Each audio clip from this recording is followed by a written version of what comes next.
Olá pessoal, nesse vídeo eu vou falar sobre uma outra aplicação muito utilizada com os amplificadores operacionais, que são os filtros ativos. Então, esse vídeo especificamente eu vou falar um pouquinho sobre o que são os filtros, né? Fazer uma revisão rápida e depois a gente entra na implementação através dos amplificadores operacionais. Então, o que são filtros, né? Eles são dispositivos capazes de selecionar ou rejeitar uma determinada faixa de frequências de um sinal que tiver aplicado na sua entrada, atenuando ou amplificando essas frequências na sua saída. Então, eles são dispositivos aí muito utilizados, né, quando a gente quer modificar a qualidade, por exemplo, dos componentes de um determinado som que a gente esteja ouvindo. A gente quer, por exemplo, ressaltar graves, né? Então eu teria uma faixa de frequência aí dentro do som que eu estou utilizando, que eu estou ouvindo, né? E aí esse som ele é composto por várias componentes em diversas faixas de frequência. Então eu poderia ter aqui uma resposta, né, espectral mostrando como é que essas amplitudes variam com a frequência. Então aqui eu teria no eixo X frequência, no eixo Y amplitude. E aí eu quero modificar essa característica do som. Então eu gostaria de ressaltar mais a porção mais grave do som, ou eu gostaria de ressaltar mais a porção mais aguda ou a porção média. Então isso, por exemplo, através de um equalizador de som, eu consigo fazer. Então eu posso aumentar os graves, que são as frequências mais baixas, ou aumentar os agudos, que são as frequências mais altas, ou aumentar uma faixa intermediária. Ou às vezes rejeitar essa faixa intermediária também. A gente pode utilizar também os filtros para poder selecionar as estações em circuitos de radiofrequência, né? Selecionar sinais ou identificar dentre uma gama enorme de sinais que estão chegando, conseguir identificar aquele que eu quero com a informação que eu preciso. Então, por exemplo, um receptor de rádio, né? Numa cidade você pode ter várias rádios transmitindo em frequências diferentes, e aí você precisa de filtros elétricos para poder fazer com que, se você quiser escutar uma determinada rádio, ele atenue ou ele rejeite todas as frequências de rádios que não são aquela que você quer ouvir e dê o ganho maior naquela que você quer ouvir. Nesse caso aqui, só como exemplo, né? Então eu estou sintonizado na FM de 87,5 MHz. Então ele vai rejeitar todas as outras frequências portadoras de outras rádios e deixar só essa aqui passar. Então, duas aplicações importantes seriam na parte de radiofrequência, na parte de som, mas não só isso, né? Existem aplicações também em circuitos de controle para você fazer rejeição de ruído. Tem vários outros usos para os filtros. Em geral, a gente pode entender que os filtros, eles, através das suas propriedades, eles podem ser classificados com alguns nomes, né? Então eu tenho aqui o filtro passa-baixas, que ele permite a passagem de frequências abaixo de uma frequência chamada frequência de corte, e ele vai atenuar as frequências superiores a ela. Normalmente um bloquinho que indica isso, né? Eu tenho aqui duas senoides, e eu corto essa senoide de cima aqui, indicando que eu estou cortando as altas frequências. Portanto, isso aqui é um filtro passa-baixa. Então, esse bloquinho ele pega o meu sinal de entrada, que tem, vamos dizer, todas as componentes aí de frequência deste sinal, e na saída eu vou cortar as frequências mais altas e deixar passar somente as frequências mais baixas. Eu posso ter o contrário, um passa-altas, onde eu vou cortar a parte do espectro de frequências mais baixas e deixar passar só aquelas frequências mais elevadas. Eu posso ter um passa-faixa, onde eu vou cortar tanto as frequências elevadas quanto as frequências mais baixas e deixar passar somente o sinal com componentes numa faixa intermediária de frequências. E aí essa faixa intermediária eu vou ter uma frequência de corte 1 e uma frequência de corte 2, indicando que eu estou deixando, né, dentro dessa faixa entre F de corte 1 e F de corte 2 a passagem dessas frequências e atenuar as frequências fora dessa faixa, tá? E finalmente eu tenho o rejeita faixa, que é o contrário do passa faixa, né? Então eu também tenho duas frequências de corte, uma inferior e uma superior, e eu vou atenuar as frequências dentro desta faixa e permitir a passagem de frequências fora da faixa. E aí o bloquinho aqui, que a identificação é cortar a senoide do meio aqui, tá? Ponto de vista de resposta em frequência, qual que é a cara desses filtros, né? Então aqui eu tenho passa-baixas. Como é que eu represento a resposta em frequência de um filtro? Sempre é o módulo da função de transferência, ou seja, do fator multiplicativo que eu tenho para minha entrada. Então aqui eu estou simbolizando, né, como se fosse o H de J, é o H de S, né, que seria a transformada de Laplace, a representação em frequência de um determinado circuito, e eu faço S igual a J ômega para poder ter isso em radianos por segundo, né? Para eu poder fazer isso na parte de frequências mesmo em hertz ou em radianos por segundo. Então, eu teria que analisar o módulo dessa função de transferência para eu saber o que vai acontecer com a minha saída. Então, normalmente, os sistemas eles têm esse bloco que seria o meu filtro, ele vai ter uma função de transferência aqui, tá? Um H de J ômega, que vai modificar o meu sinal de entrada. Eu estou aqui entrando com um sinal VI, e ele modifica esse sinal, e eu vou ter um V out de acordo com essas características aqui. Então, se eu tiver, por exemplo, no caso de um passa-baixas, esse VI ele vai deixar passar, o H de J ômega, né? Ele vai multiplicar as frequências baixas por um determinado valor e as frequências depois da frequência de corte ele não vai deixar passar, ele vai multiplicar por zero. Então, o filtro passa-baixas ideal, ele teria aqui um ganho, que ele vai dar para as frequências abaixo da minha frequência de corte, e acima da minha frequência de corte ele não deixa passar nada. Então, isso aqui é uma característica ideal desses filtros. Na prática, a gente não consegue fazer isso, obviamente, então eu tenho, né, no início ele deixa passar com um determinado ganho, ele dá um ganho para esse sinal, só que a transição ela não é abrupta, né? Ela é uma transição que decresce gradativamente. E aí como é que eu defino então, já que eu não tenho uma transição abrupta aqui, como é que eu defino onde está a frequência de corte? Isso foi definido como sendo o ponto onde o meu ganho cai de raiz de duas vezes. Então, ou seja, 70%, né?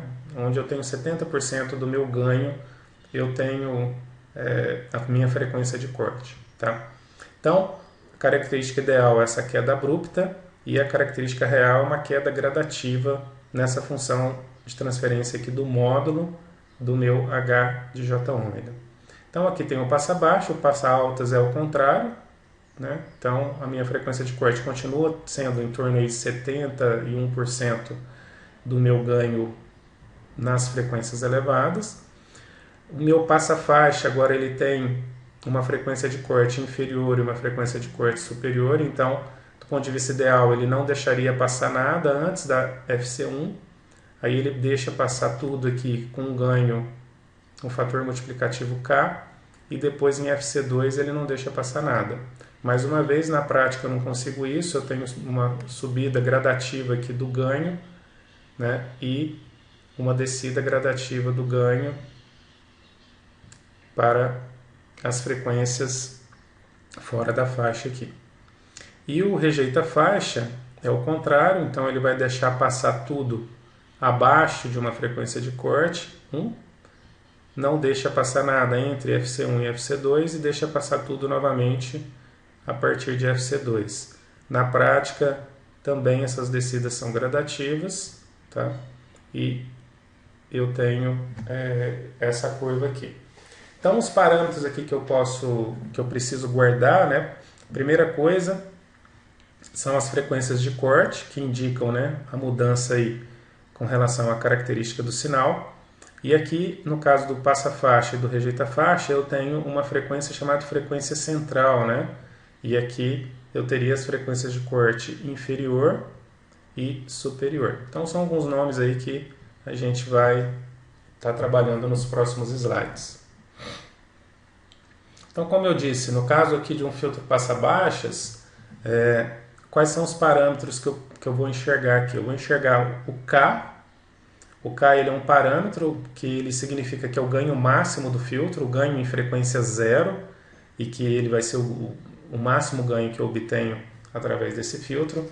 E a curva, a partir do zero, né, é o meu H, é o módulo de H de J ômega, que é o módulo da minha função de transferência, né, que é o módulo do ganho da tensão do filtro em função da frequência angular ômega, que aqui está representado por F só, porque eu fiz a conversão de que ômega é igual a 2πf. Mas eu posso também fazer por ômega, né? Eu posso ter aqui tanto F quanto só o ômega como parâmetro. Para eu conseguir fazer essas aproximações, né, essa função aproximada aqui, tem várias abordagens. Então, eu preciso encontrar uma função de transferência com essa característica aqui, que ela vai decrescendo à medida que a minha frequência vai aumentando. Tem várias maneiras de eu fazer isso. Eu vou colocar duas formas utilizadas que seriam, né, as aproximações matemáticas mais comuns, que é a do filtro Butterworth, então o filtro passa-baixas chamado Butterworth, onde o meu módulo de J ômega ele tem essa equação aqui. Essa equação, algumas coisas que a gente percebe aqui nela, né? Então, por exemplo, quando o ômega é igual a zero, esse termo aqui vai ser zero, 1 mais 0 dá zero, raiz de 1 dá 1 mesmo, então sobra só o KPB. Portanto, na frequência zero eu tenho KPB, que é o ganho na frequência nula. Então, seria este valor aqui, o ganho máximo que eu tenho. A partir de qualquer valor diferente de zero de ômega, né, positivo, esse ganho ele só diminui. Tá? E como é que ele diminui? Ele diminui de acordo com o n que eu colocar aqui também. Então, vamos colocar aqui, se o n for igual a 2, a curva que eu obtenho é esta aqui. Tá? Então, eu vejo que existe uma queda, né? Existe aqui a minha frequência de corte, vai existir uma queda, só que essa queda é muito lenta, né? Muito gradativa. Então, você está filtrando sim, mas você está deixando passar muita coisa também que não deveria passar.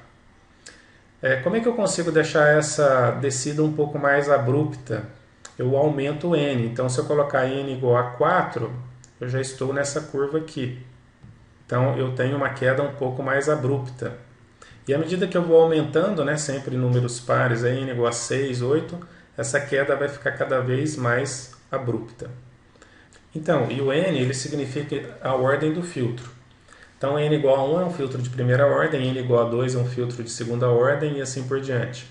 Quanto maior a ordem do filtro, mais próxima a curva do Butterworth se aproxima daquela curva ideal que tem uma queda abrupta em Fc, tá? Ou em ômega-c. Eu posso também ter o diagrama de Bode desse filtro, ou seja, a representação dessa função de transferência em dB. Eu colocaria aí 20 log, né? Se eu pegar 20 log dessa equação aqui, o que eu obtenho? 20 log de KPB, como tem uma divisão, menos 20 log dessa raiz aqui. Essa raiz, se a gente colocar aqui para frequências, né, ômega muito maiores do que ômega C, esse valor ele vai ser muito maior que 1, então eu tenho raiz quadrada deste quociente elevado a 2n. O que eu posso fazer? Raiz quadrada de alguma coisa elevado a 2n, eu simplesmente tiro o 2 daqui, né? E vai ficar só sobra o ômega por ômega c elevado a n. Então, 20 log de KPB menos 20 log de ômega por ômega c elevado a n. Esse n que estava no expoente eu posso tirar do meu log, então vai ficar 20n log de ômega por ômega c. O que eu percebo aqui?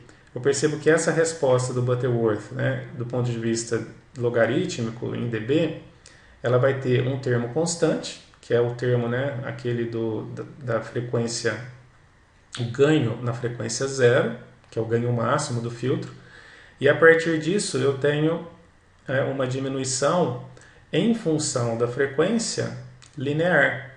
Então, Se eu pegar aqui, por exemplo, ômega 10 vezes ômega C, então essa divisão aqui vai ser 10, log de 10 dá 1, então vai ficar 20 log de KPB menos 20N. Então toda vez que eu tiver essa relação entre ômega e ômega C de 10, né, de 100, de 1000, assim por diante, o que eu percebo?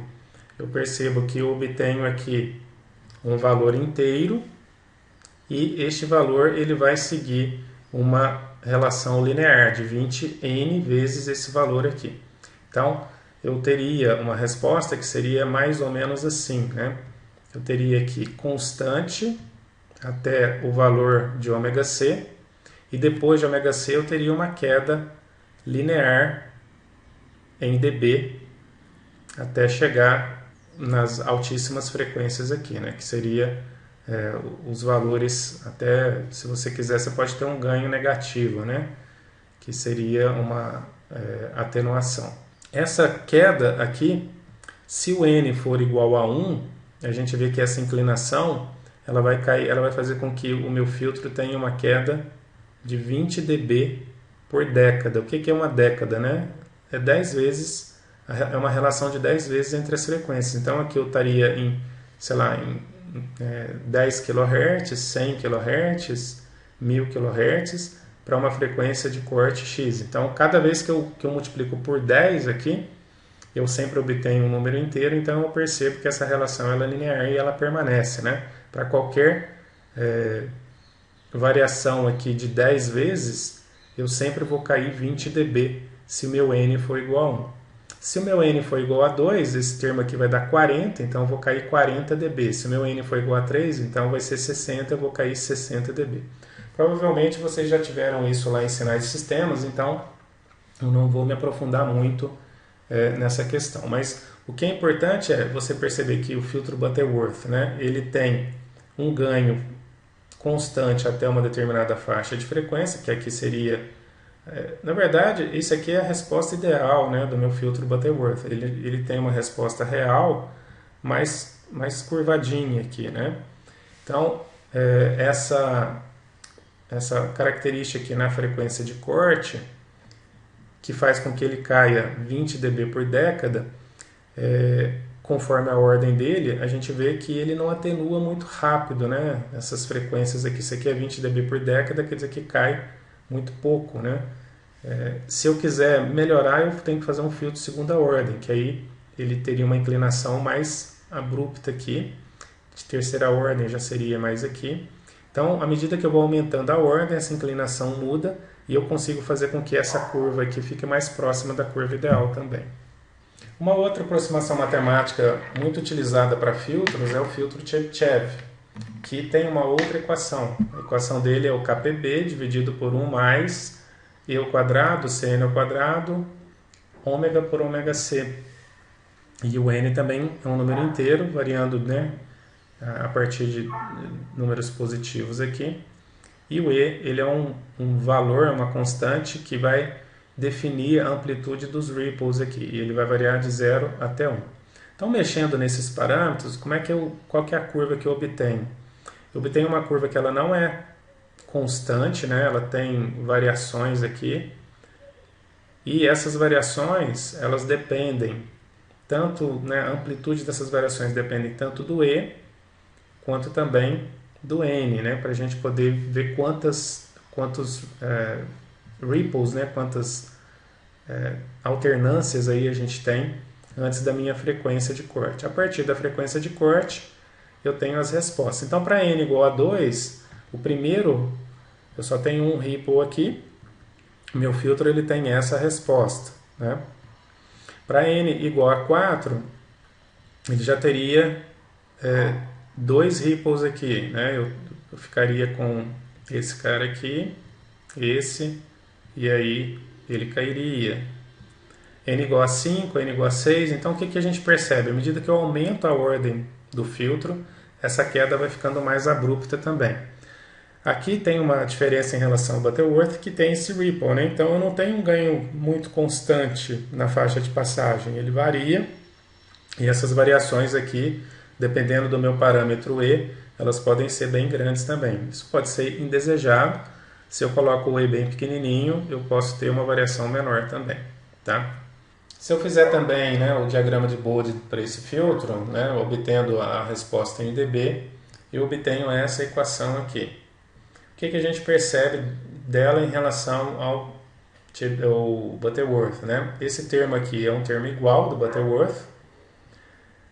Este termo aqui também é igual do Butterworth, então eu teria um filtro que tem uma resposta igual do Butterworth, mas eu acrescento esse termo aqui.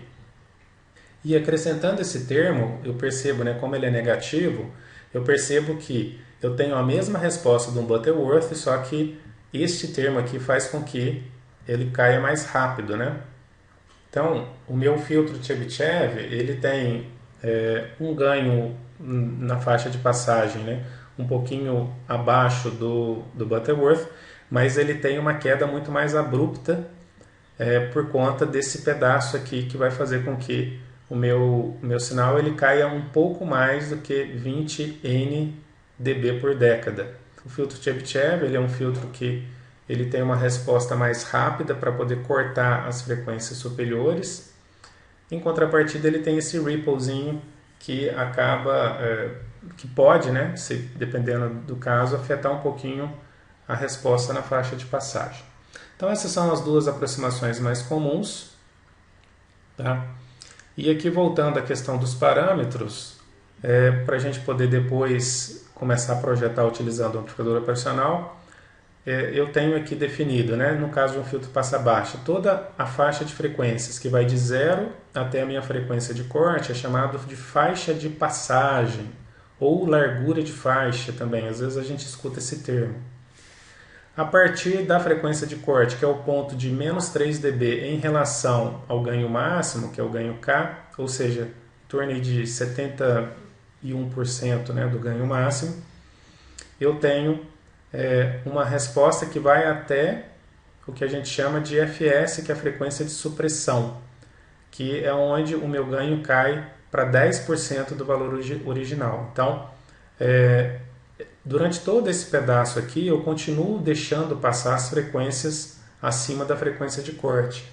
Então, se o meu filtro ele tem uma ordem maior, quer dizer que essa frequência de supressão ela vai caminhando em direção à frequência de corte. Eu posso fazer essa queda mais rápida à medida que eu aumento a ordem do filtro, tá? Então essa faixa aí entre a frequência de corte e a frequência de supressão é chamada de faixa de transição, e depois da frequência de supressão eu chamo isso de faixa de corte realmente no meu filtro, tá? No caso do filtro passa-faixa, eu tenho também nomenclaturas parecidas, então eu teria aqui a minha frequência central, a minha frequência de corte inferior e frequência de corte superior, que é o ponto de 3 dB, e depois eu teria uma frequência de supressão inferior e uma frequência de supressão superior. A partir desta frequência de supressão eu já considero que as minhas frequências não passam mais, então seria o corte. Então de 0 até a frequência de supressão inferior é a faixa de corte, entre a frequência de supressão inferior e a frequência de corte inferior é uma faixa de transição 1, eu teria a faixa de passagem entre as duas frequências de corte, e depois uma faixa de transição 2 da frequência de corte superior até a frequência de supressão superior, e o corte a partir da frequência de supressão superior. Tá? Então aqui são nomenclaturas só para a gente poder entender como é que são as respostas, né?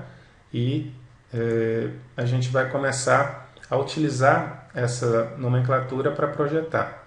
Uma coisa importante, lembrando, né, dessa frequência, dessa resposta em frequência aqui, é um parâmetro chamado parâmetro Q, ou fator de qualidade, fator de mérito do meu filtro. O que isso quer dizer?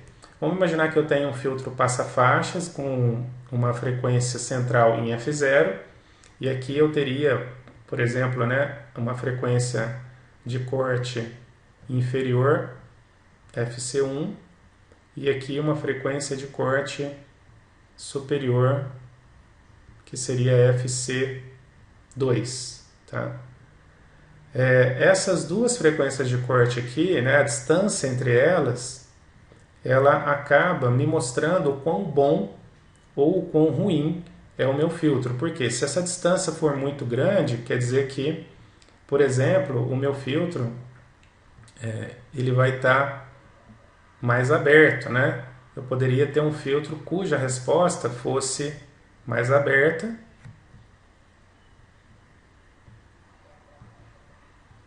E aí, essa mesma, vamos imaginar que esse aqui seja o ponto, né, de 3 dB, eu vou mover as minhas frequências de corte superior e inferior mais para fora. Então, para essa segunda curva que eu acabei de desenhar, o meu FC2 ele cai aqui, o meu FC1 ele cai aqui. Em contrapartida, se eu tiver uma outra curva que fosse mais parecida com isso aqui, uma terceira curva, né? O que eu percebo? Para os mesmos valores lá, né, o meu FC1 ele fica aqui, o meu FC2 ele fica aqui.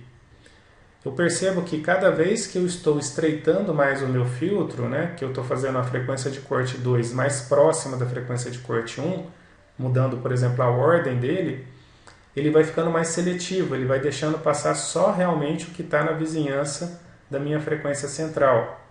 Enquanto que se eu deixar ele mais aberto, ele vai deixando passar tudo, né? Ele demora para atenuar as frequências fora da minha frequência central. Então é por isso que eu falo que esse aí é um fator de qualidade. Então a relação, a razão entre a frequência central F0 e a distância entre as duas frequências de corte dá o que eu chamo de fator de mérito. Quanto mais próximas essas duas frequências estiverem, este número vai ser maior, indicando que o meu filtro tem uma alta seletividade. E quanto mais longe essas frequências estiverem entre si, o meu Q0 vai dar mais baixo, ele vai diminuir, indicando que tem uma baixa seletividade, tá? E o meu Q0 ele é definido, portanto, como sendo a minha frequência central dividido pelo BW, ou a faixa de passagem ou largura de faixa, né?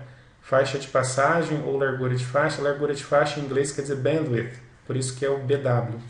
Então, voltando aqui à nossa figura, só para poder reforçar, esse filtro ele teria uma baixa seletividade, esse filtro teria uma alta seletividade. Como é que eu consigo ver isso? Depois que eu consigo calcular o parâmetro Q0, se ele for um número elevado, esse filtro tem alta seletividade. Se ele for um número baixo, ele tem baixa seletividade, tá?